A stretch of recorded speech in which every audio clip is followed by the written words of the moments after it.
What skill sets are going to be very, very important in the age of AI? When electricity was invented a few centuries back, no one knew how it would impact and change our life. Life without electricity would not be possible. The same is true for AI. Top 3 books that you would recommend? Well, I feel that the best university is a mother's lab, and that is where I learned most of my life lessons. What advice would you give students who want to build a career in marketing? The advice is to go and find out the pain point that customers have from the existing best solution, and having discovered the pain point, your job is to either reduce or eliminate those pain points. But what this is which unfortunately they don't teach you in school, which is one advice you would give to students. You can achieve anything in this world provided you are willing not to take credit. An advice you would want to give to investors. Try and create wealth. And wealth is not created by trading. Wealth is created by... Any advice for working professionals? You have to treat your employees better than even you treat your customers. What is the reason?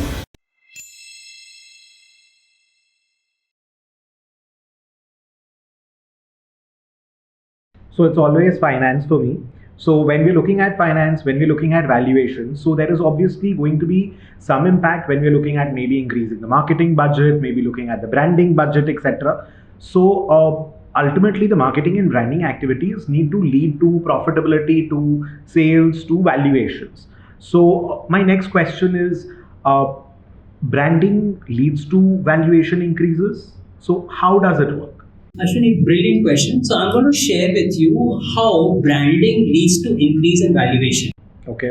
The first thing is that when you build a brand, the outcome that comes is that it should lead to expansion of margin, which is in bottom line term, the bottom line should actually grow disproportionately. So your percentage sales will increase. Say for example, sales increases by 10%, but net profit will increase by, let's say, 15-17% of leverage. Right. Something like that, which means the margin will increase. So how? When you build brands, there is a direct correlation with financial parameters. So let me just share with you, these are the financial parameters that actually sees an uptick. The first thing is that it leads to expansion of margin, which means the bottom line gets expanded.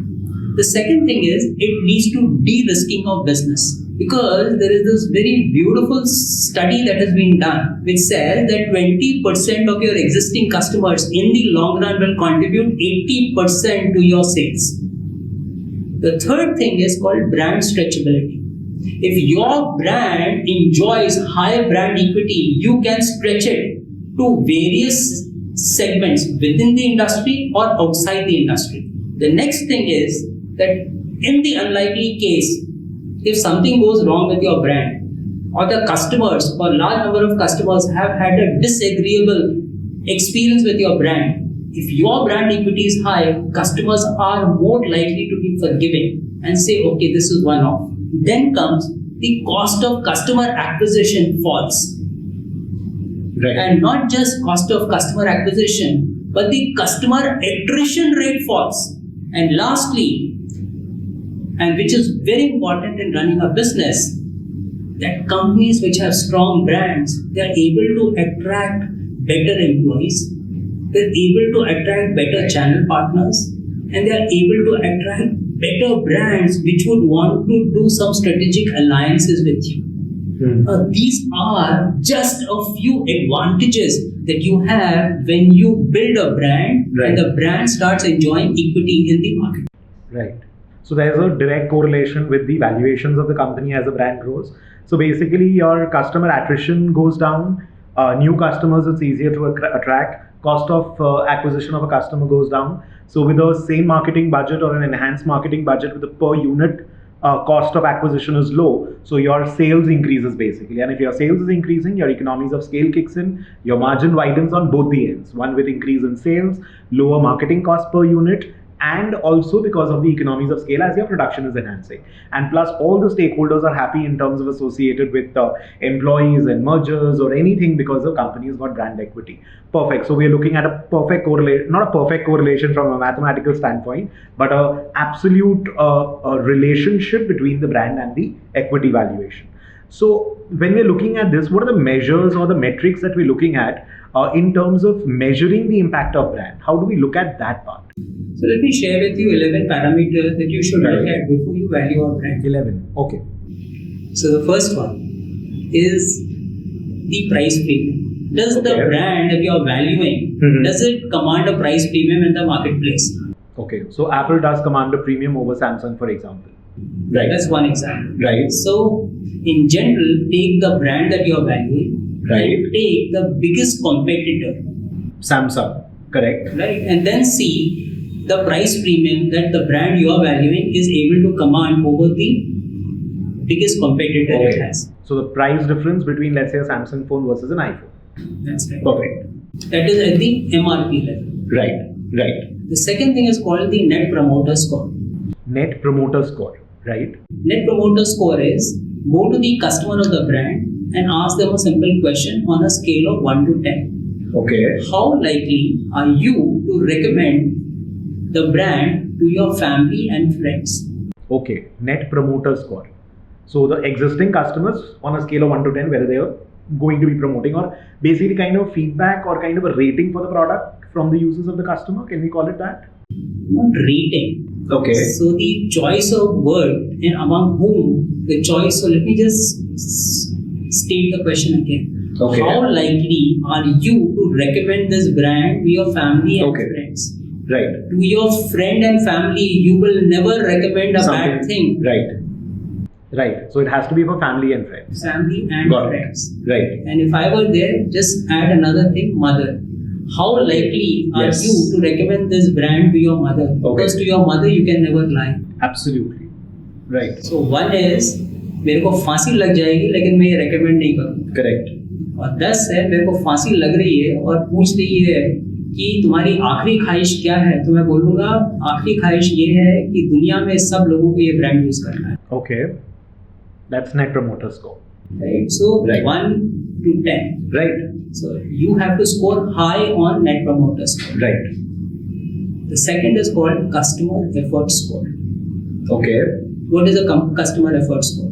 After the customer has bought the brand, how much effort does the customer have to do to service himself? Okay. So the ease of usability, if I can say so. Use of usability is about the brand, is about servicing himself. So can I give you, today we are in the services economy, the experience economy. Right. So can I give you an example from the bank? Please. I was taking loan against property. Okay. I approached one of the best banks of our country. The moment they saw my profile, 7 people came to my residence. Okay. And got all the paperwork done in a jiffy. Right. The loan was sanctioned. Right. They collected all the papers. Right. And then I get a mail from them a few days later. These are the papers that we have collected from you regarding the property against which we are giving you a loan. Right. When I went through the paper that they had said I had submitted, one key paper was missing which I knew I had submitted. Okay. So I sent a mail, I replied on the mail saying that this one paper which I had given to you is missing from the list. Okay. They said no, that is not possible. So I showed them and I WhatsApped a signature that I had got from the peon when he had taken this paper from me. Okay. It was on a blank paper with his signature. So when I sent that to him that your peon had collected it, what was the response? There's no stamp of the bank, so we cannot actually accept it. Okay. And then when I insisted I have given it, they said, fine, if you insist you have given it, we will call for the paper that we have actually sent from Mumbai to Chennai, which is where they keep all the papers. Okay. 10 days later, I get a call in the evening from the relationship manager. Congratulations, sir, we have found that paper. Right. What did I do? I said, please return the paper. I'm returning back the loan to you. What is the lesson? When they had to disburse the loan, because that is how they make money, right. 7 people came to my house. Right.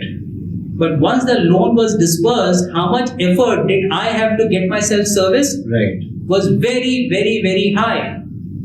So Right. in India, you have to remember, for that matter, in any part of the world, if you are in business, not only should people recommend your brand to friends, family, and mother, but also the amount of effort they have to put in to get themselves serviced should be minimal. Right. Then only you create a cycle of great experience.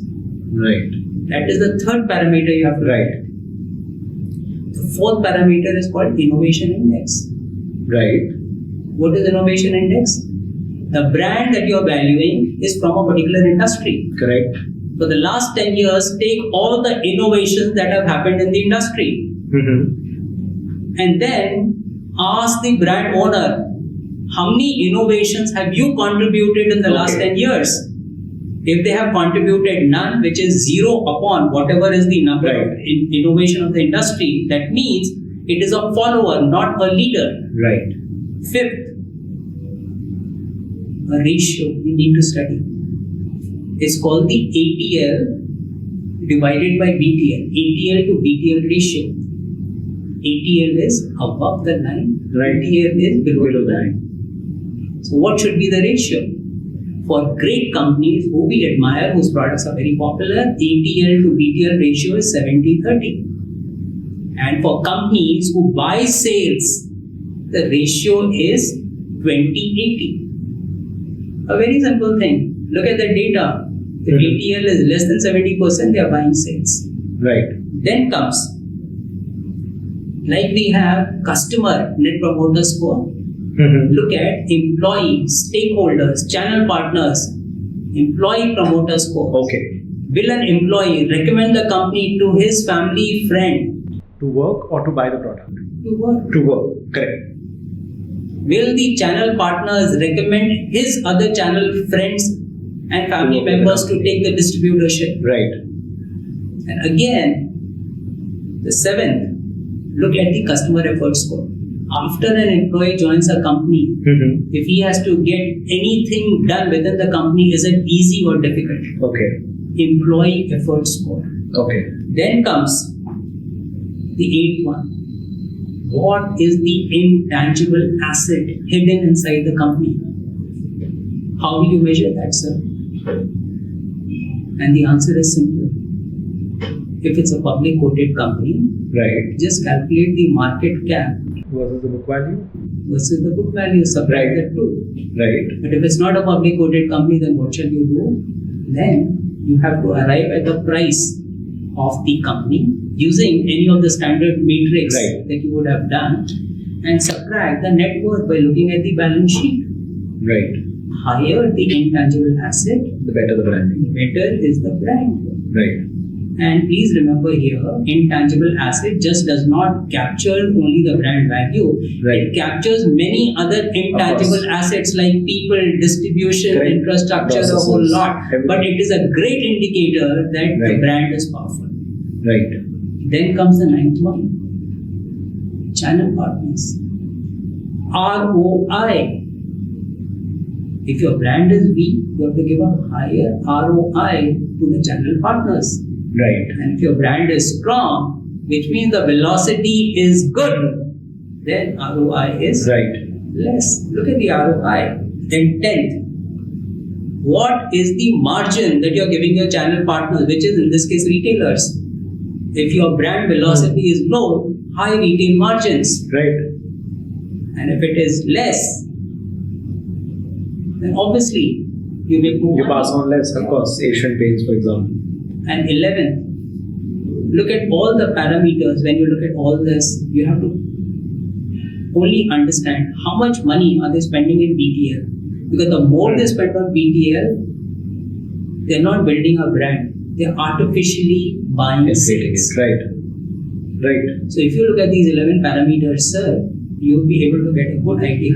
I think you should actually buy the brand or no. And these are the parameters for valuing a brand. No, this is absolutely wonderful, and especially because it gives a structure in terms of looking at the brand value, which again translates into sales and the growth of sales that we need to forecast. Seriously, thank you so much, sir, for this one. Sir, it's an honor. When we're looking at the use of AI, and we've talked about critical thinking, so what skill set, and also you've mentioned the skill set required in today's time for students, working professionals alike. So what skill sets are going to be very, very important in the age of AI? So can we just focus on one, AI? Please. You know what? If you go back a few centuries, when electricity was actually invented, so when electricity was invented a few centuries back, no one knew how it would impact and change our life. Come to today, Right. life without electricity would not be possible. True. The same is true for AI. Right. What was true a few centuries back with electricity is the same thing true for AI. In times to come, AI will become an integral part of our life. How it will become is difficult to predict, as it was a few centuries back, how electricity will integrate and become an integral part of our life. So that is how important AI is. In times to come, like electricity, it will become an integral part of our life. Now, can we go and look at how it can help us? It can give you a competitive advantage. True. May I share an example? Please, sir. Big data. Using big data, you can gain competitive advantage. And this is how it can be done. So we used to sell deodorant. Using big data, we got an information that there will be heat wave in certain parts of the country. Right. AI can help you get competitive advantage. How does that happen? Normally, what do? We do regression analysis. Right. If it's hot, sales of beers will go up. If it is hot, sale of ice cream will go up. Right. There's a linear correlation between high temperature and sales of, let's say, beer or ice cream. So let's come to this company. What did it discover? It's a retailer. It's the world's number one retailer. What it discovered, much to its amazement, is that whenever a weather forecast was done, that a city or an area was going to be hit by calamity, by typhoon, what did they discover? The moment it was announced that there's going to be flooding, there's going to be disruption, sales of beer went down. Okay. And why did it happen? For a very simple reason, that when a typhoon hits a city, you will be locked inside. What better way to kill time than to have beer? Now, what is the thing here? What is the thing here? That big data was able to correlate two unrelated events, bad weather and sale of beer, which as human we were not able to do. So what does big data do? Big data has this amazing quality of building relationship between two unrelated or unknown variables. And that is how it can help you gain competitive advantage. Right. The second one, using regression analysis, we are able to come out with predictive algorithms. Right. So what do e-commerce companies do? Based on your past buying behavior, they recommend. But you know what AI will do? Not just will it give you a predictive algorithm, but it will also give you anticipatory algorithm. Much before you know that you want to buy this, AI will be able to actually forecast and tell the e-commerce company that this is what this customer is going to buy. Right. Social media knows us more than probably we know ourselves. But social media again works on predictive algorithm. Right. This is anticipatory The algorithm. data from the social media will be used by AI in terms of the big data and the analytics that is going to I'm be not provided. sure. That probably may not. Social media data will again go into predicting your behavior based on how you are behaving on the social media. But anticipatory algorithm is even without you knowing it, Right. they will be able to anticipate your behavior. Okay. That's slightly different. Right. Right? Then comes the other thing. Using AI, and part of it has already come, they will convert each one of the customer into their partial employee. Take banks. What have they done? All the jobs that were previously done by a bank employee, they are making us do. And not just that, they are penalizing us if we go to the bank branch. Yeah. Money transfers, Right. doing fixed deposits. Everything online. So what have they done? They've converted me and you into their partial employee, Right. and they're not paying us a zilch. Right. But do you know what's the good side? Good side is that this is one of the best ways in which the cost has fallen, customer Right. satisfaction has increased, and the profit of the bank has soared. And not Right. just bank. You have the airlines and almost Right. the courier companies. So AI is going to further convert each customer into an employee of the company. And what will happen to the margins of the company? You can guess. Right? So AI is going to revolutionize how businesses are done. And last example is C equal to 1. What is C equal to 1? If you go to a McDonald's, it is a mass brand. Right. Whether it is me, you or Shah Rukh Khan, you'll get the same burger. But when you go to an ultra 5-star hotel like Ritz-Carlton, what do?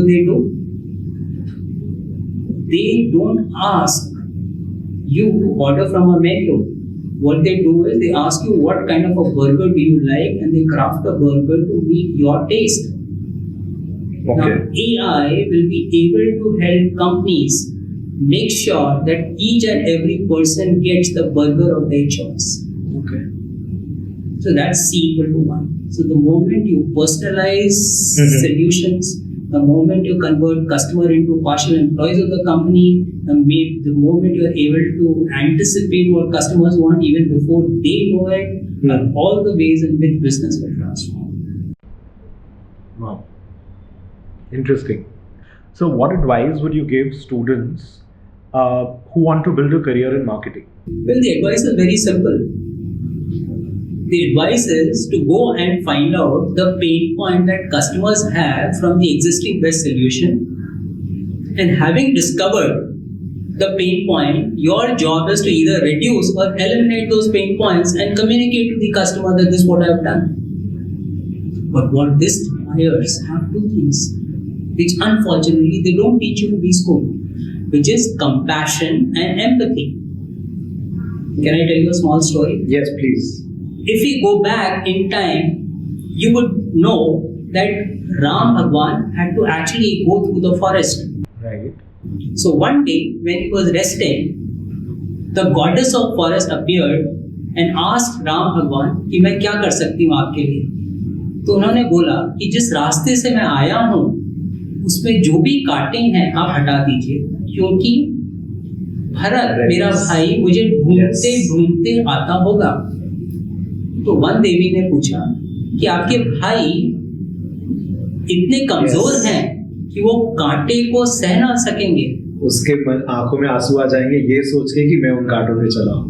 मैं उन कांटों पे right this one. तो आपको भी अपने customer के लिए वही फीलिंग होना चाहिए कि उसके पैर में कोई कांटे ना चुभे, विच मीन्स उसको कोई भी दुख या तकलीफ ना हो। सो मेरा एक ही पर्सपेक्टिव है कि अगर आप मार्केटिंग में अच्छा करना चाहते हैं तो आपके पास भी वो दिल होना चाहिए, जिससे जो हमेशा दुखे, अगर कस्टमर को कोई तकलीफ होता है या कस्टमर के आंख में आंसू आता है। You always look at the long term, not the short term. You always look at the benefit, the value add that you are doing. In the long term, you will be rewarded. वो बहुत ही commercial हो गया। See, if you take care of today, tomorrow will take care of itself. But the point is very simple. Each time, every moment, you have to make sure that the customer is never inconvenienced in any way. If you take care of the interest of your customer ahead of the interest of your company, then only you create a company which is valuable. Right. So there's a chapter where you've talked about the workplace being fun. So just wanted to know, because Again, we see a lot of memes around, thank God it's Friday, and people not wanting to go to work in the Monday blues and everything. So, any advice for working professionals in their office place, in their workplace? See, the only advice that I can give is that you have to treat your employees better than even you treat your customers. What is the reason? The reason is very simple, that we live in a service and an experience economy. Right. In this economy, who's delivering the service and experience? The employees. The employees. Right. So if the employee is unhappy, he will deliver or he will make a happy customer unhappy. Right. Right. So times have changed. Earlier, when I was young, I was taught in IIM that customer is God. But in 21st century, there are two gods, customer and employees. And if I had to say who's first among equal, it is the employee. Okay. And if you treat employees with respect, Right.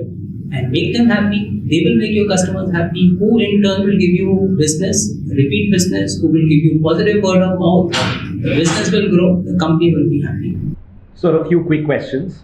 So, top 3 books that you would recommend? Well, I feel that the best university is a mother's lab. And that is where I learned most of my life lessons. May I share a life lesson? Please. I was preparing for the IIT entrance exam. Right. It was Diwali and Okay. it was time for Lakshmi Puja. So my mother came to call me for the Lakshmi Puja. So I looked at her and I said, ये मैं solve कर लूँ फिर मैं आता हूँ. Being my mother, she sat down next to me and waited patiently till I solved the problem. And then when I did, she looked at me and she asked me, कि तुम इतना मेहनत क्यों कर रहे हो? I was about 16. And I said, मैं इसलिए कर रहा हूँ क्योंकि अगर मैं IIT में आ जाऊँगा तो मेरा करियर अच्छा हो जाएगा, मैं अर्न कर पाऊँगा, मैं 5-star होटल में रह पाऊँगा, मैं फॉरेन ट्रैवल कर पाऊँगा, मैं अच्छे कपड़े खरीद सकता हूँ. So she looked at me and she smiled and then she asked me another question. She says, अगर तुम्हारे सामने लक्ष्मी जी और सरस्वती जी दोनों प्रकट हो जाएं तो तुम किसकी पूजा पहले करोगे? At the age of 16, I could not fathom the largeness of her question. So I looked at her blankly and then she told me, he says, बेटा हमेशा याद रखना, अगर लक्ष्मी जी और सरस्वती जी दोनों एक साथ आ जाएं तो हमेशा सरस्वती जी की पूजा करना, क्योंकि जहाँ सरस्वती जी जाती हैं वहाँ लक्ष्मी जी का जरूर निवास होता है. अगर तुम लक्ष्मी जी की पूजा करोगे तो ये याद रखना, लक्ष्मी जी बहुत चंचल होती हैं, कहीं रुकती नहीं. तो ये जो लेसन है सरस्वती जी की पूजा करना, उस समय से आज तक मैं करता हूँ. And it has paid very good dividend for me. The second book, if I may say, is again the conversation with your father. So what did my father teach me during his various conversation? Another anecdote. हम लोग राजस्थान में रहते थे. Okay. तो राजस्थान में धूप बहुत होती है, Right. तो बैलगाड़ियाँ लोग लेके जाते हैं. तो बैलगाड़ियों के नीचे अक्सर एक कुत्ता चलता है. Okay. तो ये कहा जाता है कि थोड़ी देर के बाद वो कुत्ते को लगने लगता है कि बैलगाड़ी वो चला रहा है. तो ये कहानी मेरे पिताजी बताते थे और ये कहते थे कि जिंदगी में हमेशा याद रखना कि never be like the dog under the bullock cart and start feeling that you are running the company, right? You should actually be the person who puts the shoulder to the wheel, to the wheel or to help. And the third book that really changed me was How to Stop Worrying and Start Living by Dale Carnegie. Okay. I've not read that, but I'm definitely going to pick that up immediately after this. Thank you. What a good recommendation. Okay, may I share why I liked How to Stop Worrying and Please. Start Living? The reason was I was always worried. If I don't get into IIT, तो लोग क्या कहेंगे? I was always worried. जनता क्या सोचती है मेरे बारे में? And then what did How to Stop Worrying and Start Living teach me? Don't worry about what people say. If people are gossiping about you, then remember nobody ever kicks a dead dog. वो तुम्हारे बारे में gossip कर रहे हैं या कुछ खराब बात बोल रहे हैं क्योंकि you are worth it, right? And the moment you are not worth it, they will stop gossiping. तो इसको नेगेटिव को तो पॉजिटिव वे में सोचो, और इन एनी केस सोचो ही मत वो क्या कर रहे हैं, तो अपने काम पे फोकस करो. Perfect. One advice you would give to students, full-time students. You can achieve anything in this world provided you are willing not to take credit for it. An advice to working professionals. With patience, even a snail can reach Jerusalem. So be patient. There's time on your side. Why the hurry? And all good things take time. A motto that you live by. First is focus, discipline, and consistency. What's your go-to productivity hack? Time management, being productive. How do you do that? I just mentioned it. You just have to be focused, disciplined, and consistent. That's about it. And the best hack that I have is my own thinking. And if you use both left side and right side of your brain, most of the problems or most of the challenges you face, you'll be able to solve. Okay. An advice you would want to give to investors. Try and create wealth. And wealth is not created by trading. Wealth is created by picking up or investing in a few stocks for the long term. What I find extremely troublesome is this habit of picking up stocks which are the flavor of the day or flavor of the season. Please avoid it. Go for stocks that have created value. Stay with them, and in the long run, you will be wealthy. Anything you do in order to create a work-life balance for yourself? I always do what I love to do. And because I'm doing what I like to do or love to do, therefore I never have done a day's work in my life. It was all fun. So a lot of people associate labor with sorrow. So work is not sorrow, work is not irritating, work is not something that is unhappy. Again, propagated by memes and all that, thank God it's weekend and Monday people are crying. That's not how it is. You enjoy your work, you do your work. You don't look at happiness is not just Netflix and movies and eating out and everything. So any closing remarks, anything that you want to add to whatever we've discussed so far today? Well, since many of your subscribers are students and young professionals, let me share two stories with you. So I studied in IIM in Bangalore, and we used to go trekking, a few friends. In the jungle, what we discovered was there were these big elephants who were tied to a tree. These elephants are very powerful. So I looked at the mahout who was handling trees and asked them, why doesn't the elephant just snap and the tree will break? Why is he continuing to be tied to the tree?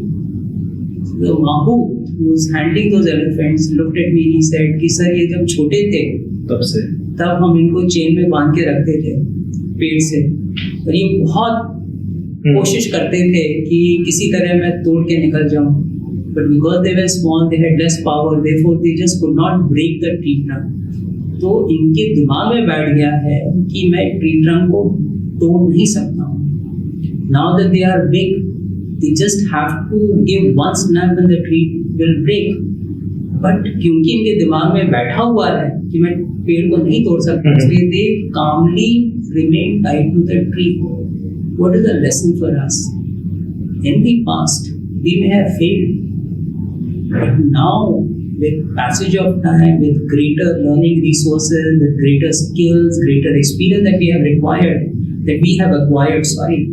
we can break any barriers that had held us back in the past. So don't allow your past to tell you what your future will be. Your future is bright. The second story is from the city where I come from, Mumbai. So there is sea and there are these beaches. So once what happened, the waves came, and along with the waves, the fishes came onto the beach. The water rolled back, but the fishes remained on the beach, and the fishes were struggling to live because fishes require water and they were on the beach. The water had receded back. Right. So one young boy was walking on along the beach, he was picking up one fish and throwing it into the water, second fish.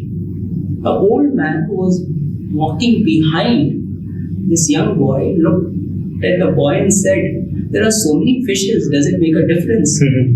So the boy picked up yet another fish, threw it into the water, saying, "It makes a difference to this one." What's the lesson for us? हम लोग दुनिया नहीं change कर सकते हैं, Right. But जो भी चीज, जो भी ब्रांड, जो भी रिस्पॉन्सिबिलिटी हमारे हाथ में है, उसको तो हम लोग चेंज कर सकते हैं. Right. And that is the lesson for you. You should, whatever is given in your hand, you should actually change that. These are the two lessons that I would like to share. Thank you so much, sir, and thank you so much for taking the time out. And thank you so much. A pleasure, sir. Thank you for inviting me. My pleasure.